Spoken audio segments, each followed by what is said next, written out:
facilities, and then expanding the investments in irrigation. We are looking at a range of investment lines in types of irrigation, creating small dams depending on the location, even including boreholes, because there are some of the terrains it's better to drill borehole, mechanize it, and then put mini sprinklers or whatever facilities so that it can irrigate fields. It's also possible to pull together adjoining farms and then put a number of boreholes that have capacity to be able to irrigate such fields around. And so irrigation for wealth is another component of the agriculture for economic transformation agenda. Now, for me, these and then post-harvest handling of our produce are enough to be able to push the sector up the way we want. Now, you've got to decide whether you want to focus on commercial farmers, big commercial farmers. I was coming to that because most of the times when you develop these policies, the focus is on smallholder farmers. That's right. Nobody wants to touch the big commercial farmer. That's right. Even though they produce the most. Yes. So I was coming to whether you made up your mind as to, are you including the big commercial farmers, or you're going to leave them to their fate as always, even though you know they are the ones you rely on heavily, and focus only on smallholder farmers? What was the conversation that went into that? So, well, two things. The conversation that went into the agenda, and unfortunately, I'm happy with this budget because the budget is drawn from the manifesto and its programs.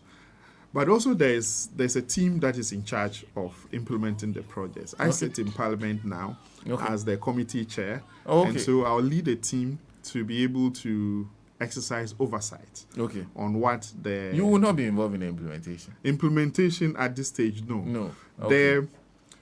The interesting thing, though, is that the Minister of Agriculture is actually my direct boss. Yes. I worked under him for 4 years, and so we work literally together, and we talk almost every day.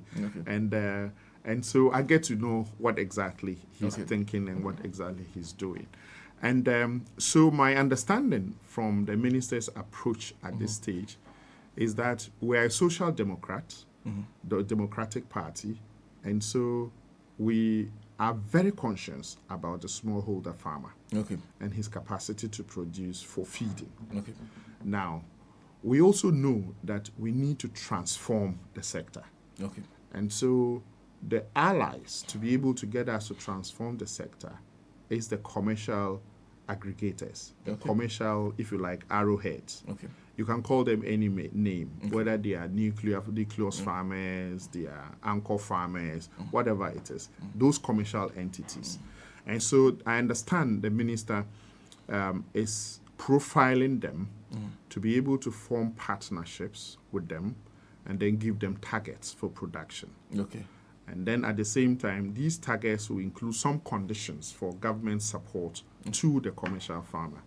One of the conditions, obviously, is how many outgrowers do you have under your scheme? So explain that when you say outgrowers. So you have the smallholder farmers that are in our communities, and normally they will individually take their private decisions, go and decide what input they want to use, what fertilizers they want to use, what size of acreage they want to cultivate, and so on and so forth. Now, sometimes they desire to do more, but there's no capacity. And so you could have an anchor farmer or a big farmer or a commercial farmer that have capacity, or you have a government system, government program that can advance these inputs to you, advance land preparation to you, i.e. tractor services, so you plow for deferred payment so if you had capacity to just do 3 acres, the program could be such that you have capacity now to do maybe 10 acres. So these anchor or commercial farmers will have a number of these smallholder farmers that they will give services to. And these services will include land preparation, plowing services, and then the inputs of seed, improved seed, drought-resistant seed, fertilizers, chemicals to deal with pests, and so on and so forth. And then even harvesting support. And this, again, were expressed in the manifesto that we put under the Farmer Services Center. Okay. And so this year, the government plans to roll out about 50 farmer services centers. So these farmer services centers are going to be one-stop shop that will have a complement of machinery and then extension services and also some storage facilities to be able to deal with, one, working with these anchor farmers, and two, working directly with local outgrowers as well. So one commercial farmer can have a set of agro growers in them. So if government is going to give anchor farmers or commercial farmers some support, then they will negotiate the conditionalities. Okay. For example, how many local people are you supporting? Okay. What is the support you are giving them? Okay. What kind of input profile are we giving you, or quantum are we giving you? What are the expected outputs? Okay. When we get these outputs, we can project and say that this year, because of X support for farmers, we're expected a maize yield of X tonnage. Okay. So when we have that X tonnage of maize yield, what are we going to do with it? Okay. Are we going to store and redistribute when prices go down through the buffer stock system? Are we going to process it into other uses and market? Do we have a market arrangement? These are the questions and the mandate of the Minister of Agriculture. And so, but the overarching policy is that we will not just produce to feed, but we produce, I call it PPT. We produce, we process, and we trade. Or if you like, we trade and consume. Okay. So this is the way the agricultural transformation is structured. What an interesting balance you're trying to strike there. Connect the bigger farmer to the smaller farmer. Exactly. And see how the bigger farmer can essentially mentor a smaller farmer to also grow. That's right. That's right. So, and Senna, there's something significant here is that, the bigger farmer is not an NGO. The bigger farmer has his commercial interest. And so if government is coming to partner with the commercial farmer, then the partnership will have conditions. Okay. There must be something in there for government. Exactly. Okay. And government's interest is the welfare of the smaller farmer. Okay. You see, so that by pushing your programs through your investments through the commercial farmer, you are literally, one, supporting private sector growth, two, targeting your investment, three, having outputs that can be impactful on the socio-economic life of the people you are governing. Okay. And thereby achieving the food security that you need, and also alleviation of the poverty that is entangling most of these farming communities. So this is the thinking. Okay. But there are those who have the opinion that if you spend these resources on a smallholder farmer, typically you won't get the results you're looking for. You can get those results easily through the big farmer, the commercial farmer. So why not dedicate majority of the resources to the commercial farmer and support them?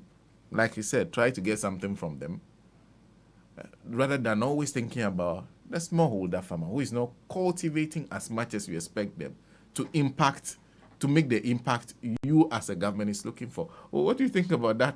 So, Senator, you are right. Yeah. You are right. And so to that extent, we also need that the investments become sustainable. We are not interested in just subsidizing or spending government's money. That's why the thinking of partnership becomes essential in this conversation. So you're partnering with the private sector, which is the commercial farmer, with your support. The support ranges from direct support with some of your inputs, direct support in tax holidays, direct support with some incentives if you go into some commodities, direct support in number of outgrowers that come under you. So even though you are a private entity with profit motive, there is actually going to be a human face to your operations, because government, on behalf of the local, the smallholder farmer, is giving you all these conditions or incentives to be able to expand scale and also efficiency of your production. So the private entity is more excited because, he has an environment that he can get his business growing more and bigger. And then government is also excited because he's getting the private man to expand scale, and so production counts. But at the same time, his operations now have a human face. Okay. So that the very people that elected the government to power can feel that, yes, we have a government in power that is concerned about our livelihoods. And I know you have looked through the numbers for at least 4 years. Yeah. This is your second term as MP? Yes. Oh, so you didn't meet the first term of the Nana Akufo-Addo administration? No, the first I didn't meet. But by the time you came into Parliament, you were clear in your mind as to what had been done even in the first term. Yes. In terms of a program like Planting for Food and Jobs. That's right. That was huge. Planting for food and jobs, rearing for food and jobs. Yeah. You've looked through what they did, where they dedicated the money to. I'll come to one village wonder because typically that's a conversation that always comes up when you talk about irrigation. What they use the money for, where they directed it to. What's the difference between what you are proposing and what they did? Because essentially when you call it planting for food and jobs and agriculture for economic transformation, you're thinking about virtually the same thing. They want to grow what we need. No, Senna. Okay, so explain. Respectfully.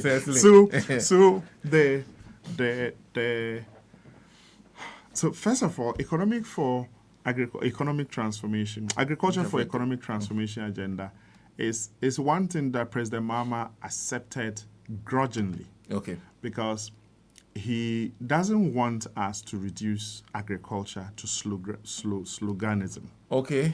So it's not a sloganeering kind of enterprise. Okay. And so he was very, very cautious in what terms we give to these. Okay. Upon deeper persuasion and the need to accept it, he saw it as an agenda, as a program. Okay. And so then the sloganeering kind of tag was taken off, and so you didn't want a slogan to take away from the real policy intent. Exactly. So you see that it's just the policy intent that has been given this name. That's one. Two, the same President Mahama actually secured money from the Canadians to do agricultural modernization in Ghana before he left office. Yes. So that money became the money that was rebranded. That program was rebranded to call Planting for Food and Jobs. Yes. Okay. Now the money envelope, they had to repackage the program and then ask for additional financing, and so you had Planting for Food and Jobs, whose primary objective was to increase the productivity of the fields. Okay. And so a lot of fertilizer inputs, because fertilizer use, because our soils have become infertile, and so there was a need for us to support soil improvement protocols. Okay. And so one of the key ones was to use fertilizers. Okay. And so to be able to do that, a lot of the financing for Planting for Food and Jobs actually went into subsidizing fertilizer. Okay. For farmers. Okay. And so, yes, the subsidy came to farmers. At the end of the day, we had results of improved fertilizer usage by farmers. Okay. But then it was also bedeviled with a lot of corruption. Okay. And diversion. And I'm not making this up. The Minister of Agriculture then himself, Dr. Akoto, did indicate that he had visited the north and that he had actually gone to the Sisala West area because he was lamenting on the fact that the fertilizers that government was subsidizing was not getting to the farmers. Okay. And so when he checked, he was actually told first-hand information that donkeys were carrying the fertilizers across the border. And that there was a huge corruption scandal and cliques of people in high places. In fact, if you remember those days, a deputy minister was named, during those times as also involved in the fertilizer smuggling schemes and so on. So this became public knowledge to everybody that that government was subsidizing the sector so much under the Platform for Food and Jobs, but it was just generally more or less benefiting private pockets. Okay. So the kind of impact, the kind of investment, and to date, we spent about 3.7 billion Ghana cedis on the flagship program Planting for Food and Jobs only. 3.7 billion cedis. Yes, from 2017 to date. Really? Just that alone. And yet, just 6-7 weeks of drought, we didn't have food. Yes. And Senator, as we speak, there's a threat of food shortage as we speak. The GAU chief executive granted interview and they made that lamentation and that call, and that government must do something immediately to be able to avert that. So after doing that investment, this is where we came to. But even before we came to today, Senator, in 2023, the Minister for Agriculture was changed. And then we got a new one. Yes. That was Brian A. Champion replacing. Yes. So when the new one came, he didn't want to be associated with the record of Planting for Food and Jobs 1. He kept on trying different ways to have a different program. Okay. And in the end, because he knew the record, he had seen the documentations. Okay. He had seen what the output was for Planting for Food and Jobs 1. And it was consensus that it was just a big scam, basically. So Planting for Food, you're Jobs talking about over 3 billion yes. spent. Yes, exactly. And yet you couldn't look, buffer stock had nothing. Buffer stock was the one that turned into a school feeding thing. Yes. That only buy and sell to schools. Yes. This is you couldn't boast of anything literally of infrastructure value, for example. Warehouses were never complete. You can't point to one single one that said that this is so complete and is usable and we are using it. You can't. So this is the record. And so Brian Achamo, if you recall, October 2023, yes. Brian was so keen. And so he pushed for Planting for Food and Jobs Phase 2. Yes. And then spent all the time producing this document. This is a Planting for Food and Jobs Phase 2 document. Yes. I criticized this program so much so that they had to push it until 2024. Because they were not telling us the truth. You had gone into an IMF program, and the IMF program frowned on you giving subsidies to the agricultural sector the way you did. Okay. And that's one thing I like about President Mahama, transparency. You didn't want to be transparent with the people. You kept on deciding to be clever with the truth. And so the Planting for Food and Jobs Phase 1 actually subsidized up to 50% of the input costs to farmers. Up to 50%? 50%. Even though in reality, when we interrogated the numbers, they were actually saying the 50% in words. What they actually did was 15%. Oh, you mean? So that's why I describe it as a big scam, and I can always prove this. That's so on record, on paper, they were doing 50%. Up to 50%. Yes, but when we interrogated the numbers, it actually came down. And this is also in parliamentary hindsight because we interrogated them at committee, and then because under oath, they had to tell the truth. And then it emerged that it was actually 15% that they were subsidizing. 15% instead of 50. Instead of 50. Now, anyhow, Senna, there was some subsidy. And so government was supporting the cost of production and so on and so forth. And that gave some ease to farmers that benefited. Okay? So I don't have a problem with that. Then we come out with Planting for Food and Jobs Phase 2. In fact, in all this that I described earlier, that's after spending 3 billion. Okay. Now, in Phase 2... So the 3 billion was spent before this Phase 2 was developed? Yes, exactly. Oh, okay.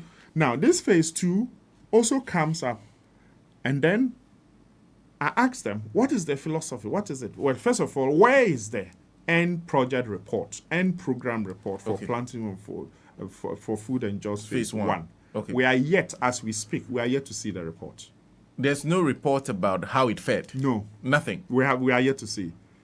So yesterday, I hinted the Minister of Agriculture that my committee will be interested. We want to know, where is the report? What happened? want to the over 3 billion that was spent. Exactly. And he will have to come and answer. Okay. You know? Then they came out with Planting for Food and Jobs Phase 2. And here, the overriding philosophy was that they were shifted away from input subsidy to input credit. Okay.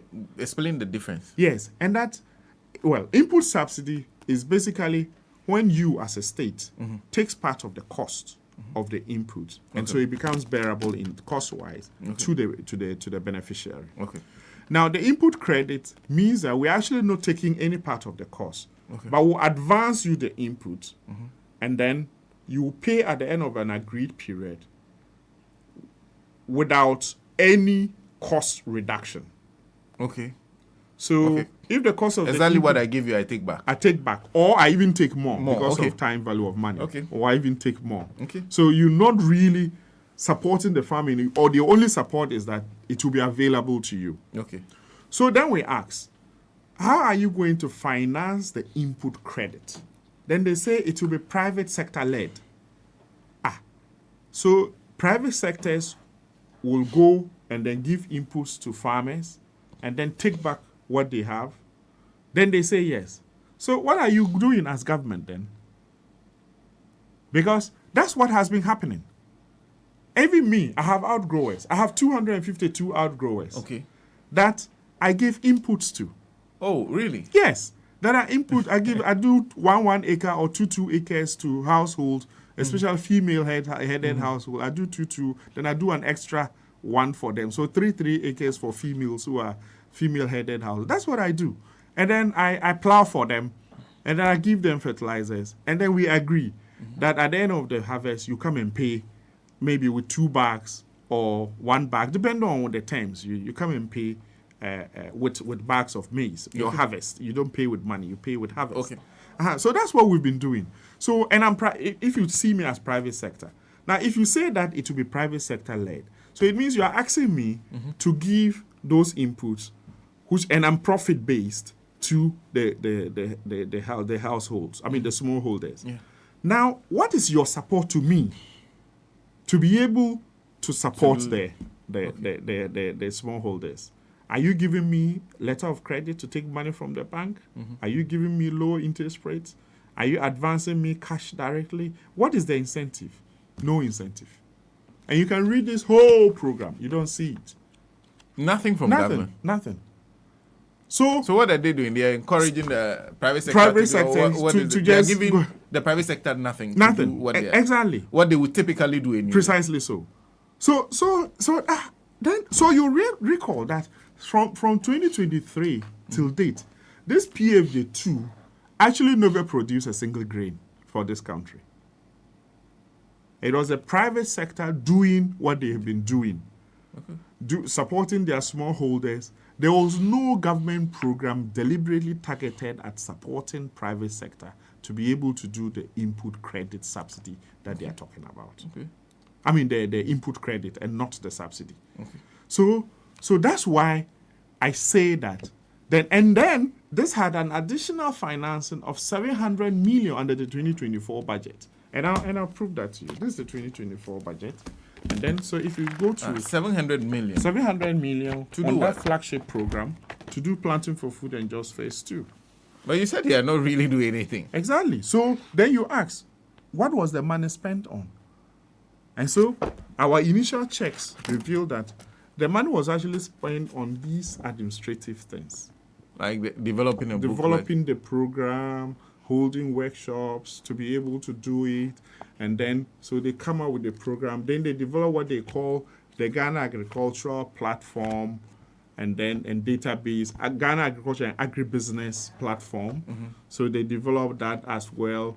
Then they, gave a lot of contracts in warehousing in particular regions that are not even grain producing regions. And so on and so forth. Contracts with a lot of IPCs on the decks of the Minister of Finance, Agric now, that have not been paid but committed to, and so on and so forth. So, Senna, at the end of the day, my point is that the Planting for Food and Jobs Phase 1 and Phase 2 sets the background for this transformational agenda that the NDC government is bringing in, because we didn't see the dividends. I see.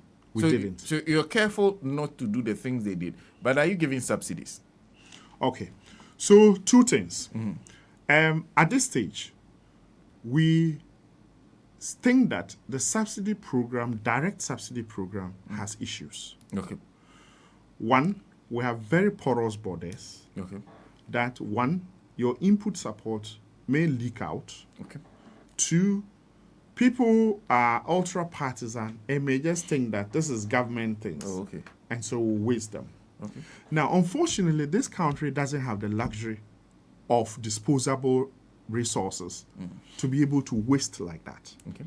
And so we are consciously targeting the resource investment. That's why, one, the Minister of Agriculture is very clear what he wants to do to support farmers. One is he's advanced in getting arrangements to establish farmer services center. Okay. But this will take time. Our production season is very short. This is March. So in the next 2 months, if you are not clear and there's nothing on the ground, then you'll miss out in the season. Okay. Now, he cannot do all these things within 2 months.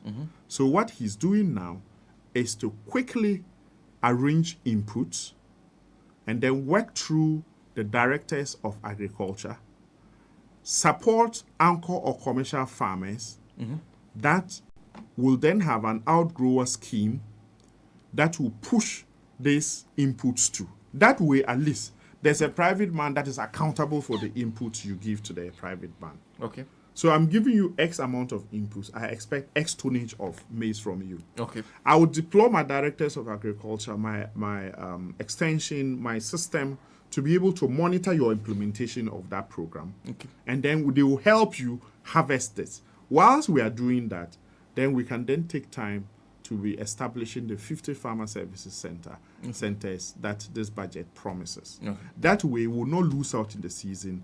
And next year, by this time, you won't call me here and be questioning me on food price inflation, because the food would have been available to drive down costs and therefore food price inflation. So at this stage, this is what the minister is doing as his flagship. Okay. The other related thing is that there's a quick call on even the current year's food shortage. You know, because of the drought last year, production actually went down. So harvest of produce, i.e. maize, rice, etc., is down in this country. Yes. We don't have adequate stocks. Yes. And so what do we do to make sure that between now and June, we can still have adequate food and that food prices don't shoot up? And so the minister is pushing hard to get estimates of the sector to Parliament so that we can quickly approve the appropriation bill. Now, if we approve, he will have a resource envelope that he can then offload some to buffer stock. Okay. Now, 3 days ago, I was at buffer stock, and I met the gentleman who's the new CEO. He's a great guy. He's experienced. He knows his script. He knows what he's about. George Otu. Yes. Bobby or Bobby? Bobby. They call him Bobby. He's a nice gentleman. Okay. Now, I met him, and then he's very clear what he wants to do. Okay. And then he is aligned to the very initial objective of buffer stock. Buffer stock, not to do buying and... Not to do buy. Of course, they will still support the school feeding program and so on. But that he will not make that his core job. Okay. The core job is really to get licensed buyers. They will go to farm gates and mop up excess produce. Okay.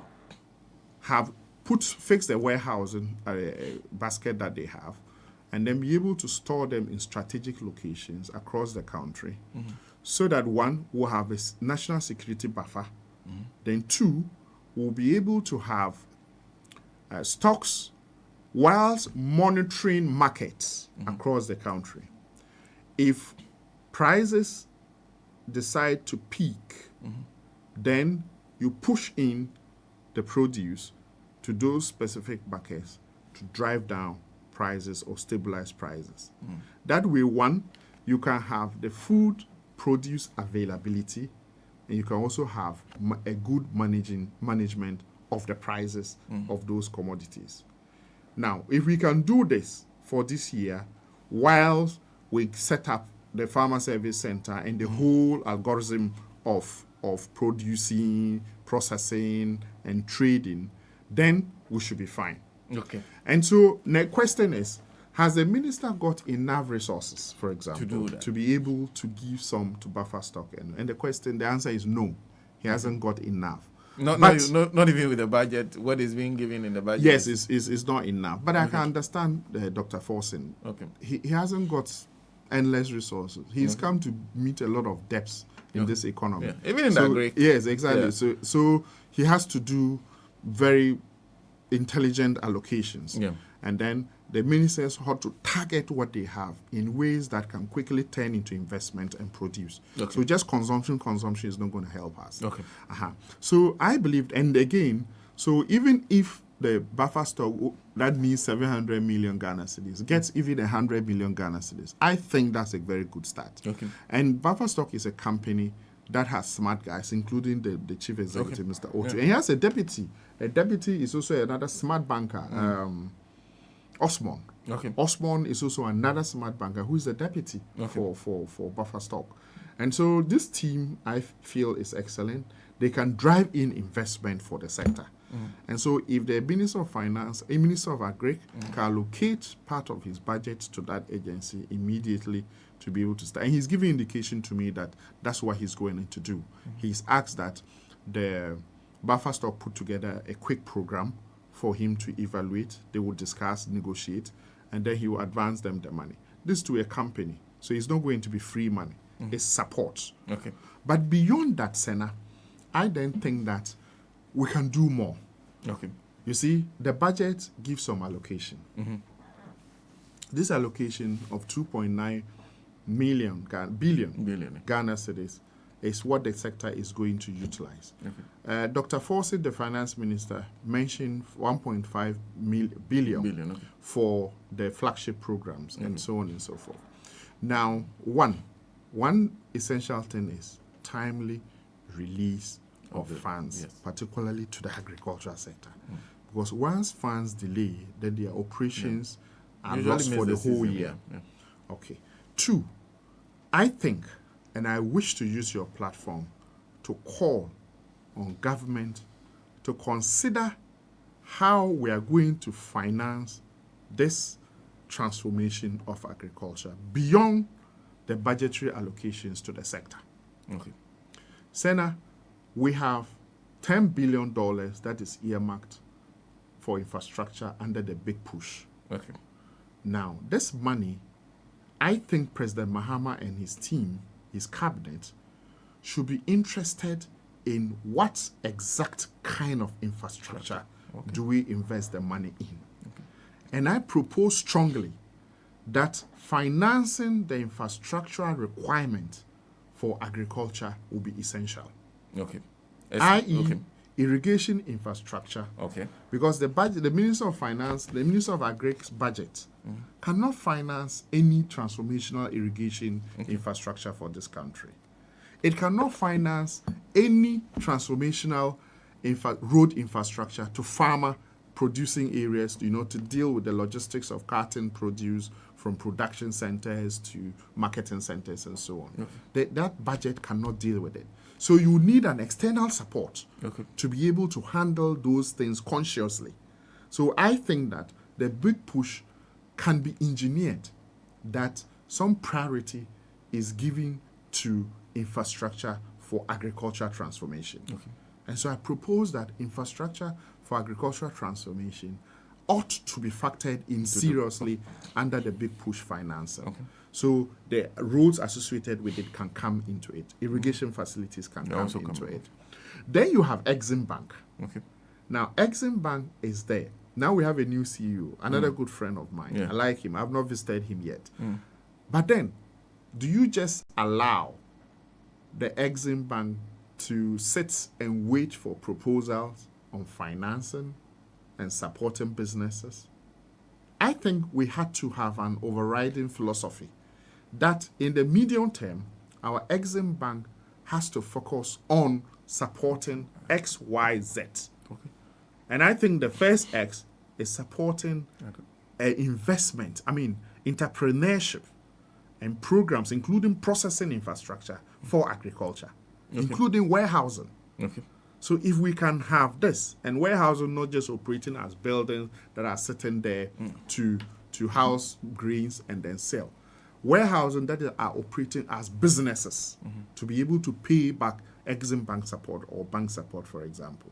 So my view is that if we can do these deliberately, then I'm very confident that in the medium term, the face of agriculture will change in this country.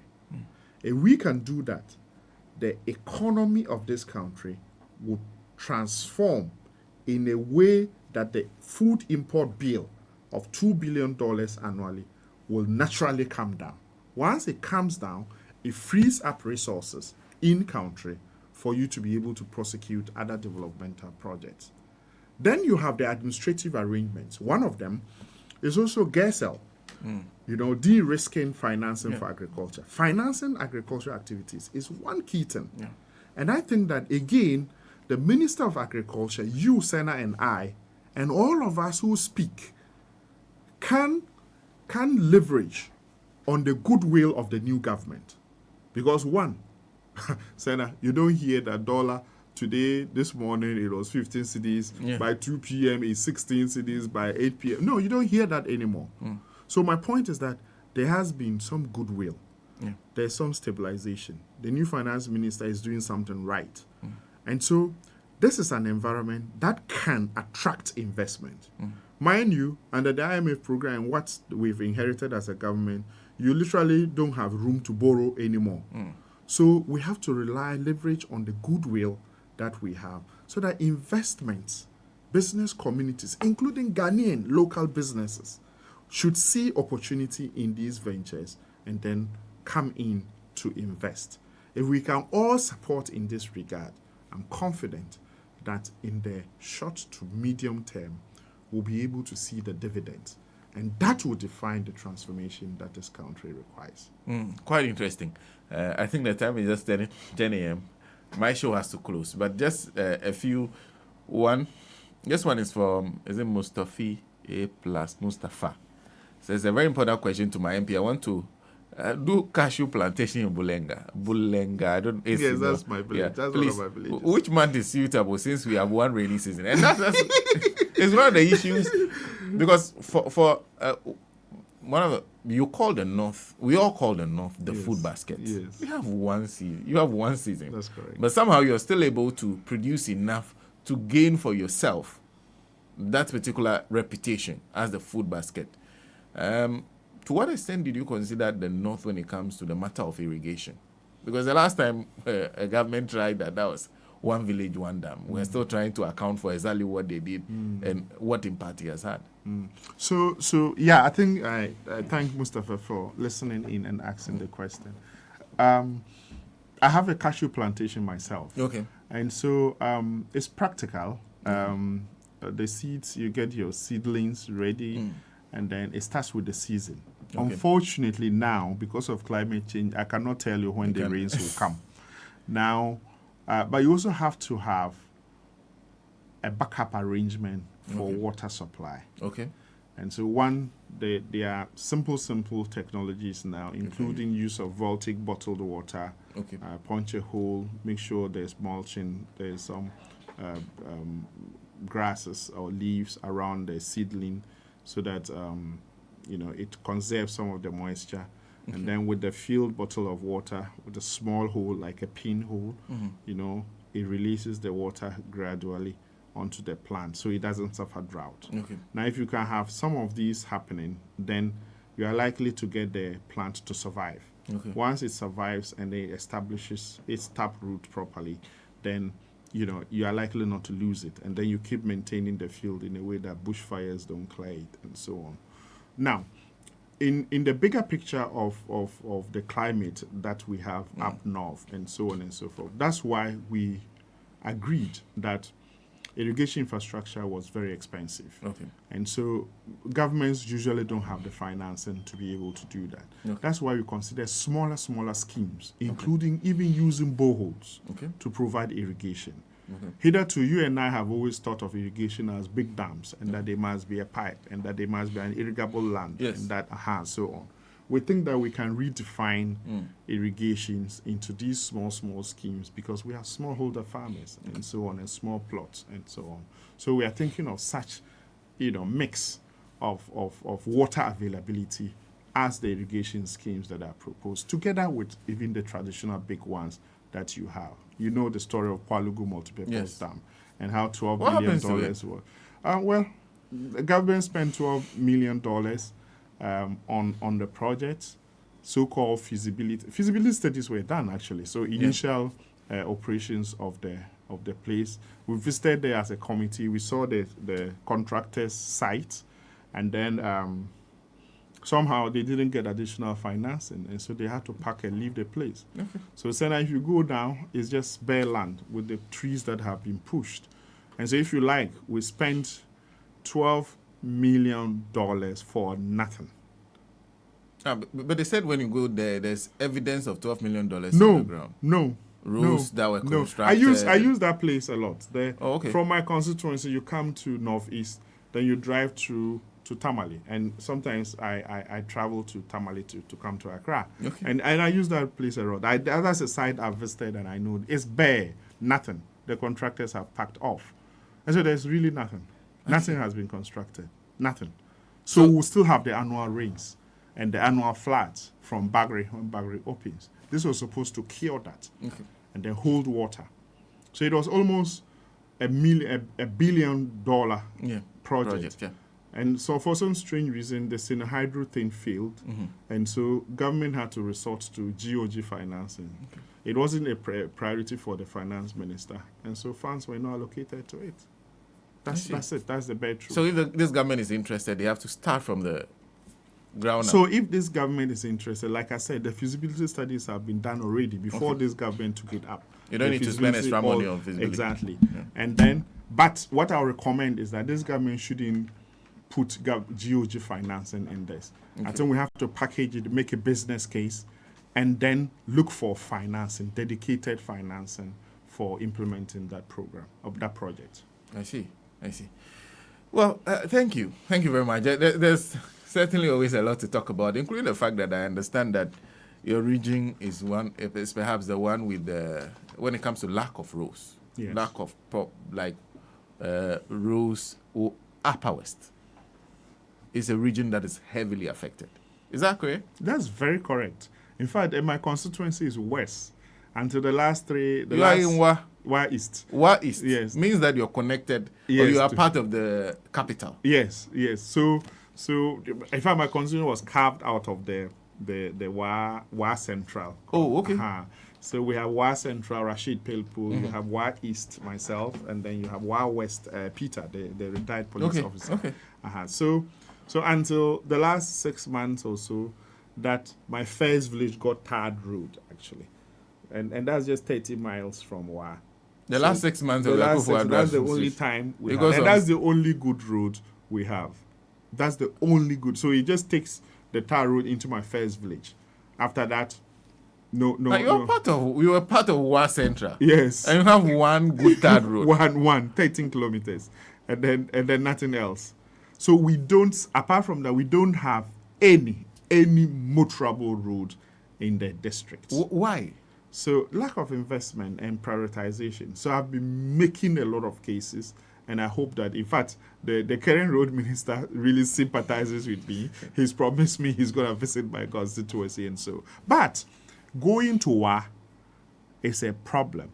Getting there is a problem. It's hell. Moving around there is another thing. Senna, you remember there was this time you were trying to talk to me and I had to climb a tree to be able to talk to you. Fortunately, I've discussed that extensively with Sam George. Okay. So hopefully there will be some arrangements to So fix he's that. made a promise to deal with but the now issues. Between Wa Bole, Tichima Road is hell. In fact, if there's something worse than hell, let's say it's hell. Wa Bole Techiman. Techiman Road. So from Techiman all the way to Wa. The road is gone. It's completely gone. You can't move beyond 30 kilometers an hour. So armed robbers are there, your car, you can't just go. And so a journey that you used to take 2-3 hours to be able to, you now take about 6-7 sometimes 10 hours, depending on the car, to be able to go. So if somebody gets out with an OA bus or a VIP bus from WA this evening at 5 p.m., he's going to get to Accra at 2 p.m. tomorrow. Oh, really? Yes. Hitherto, he will get here at 4 a.m., 5 a.m., later 6 a.m., depending on the bus, the driver, and other things on the road. Now, he cannot get here before midday. He cannot. That's how bad it is.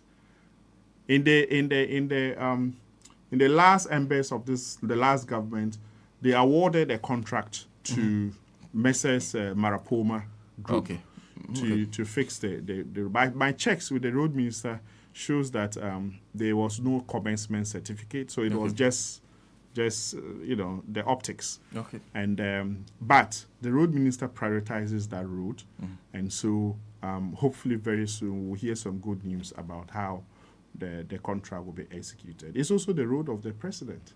Yes. Yes. So because I heard Bolly, I was like, so the present road is problematic. It's bad. Maybe that's one reason why it was abandoned. I don't know. That would be constructed this road.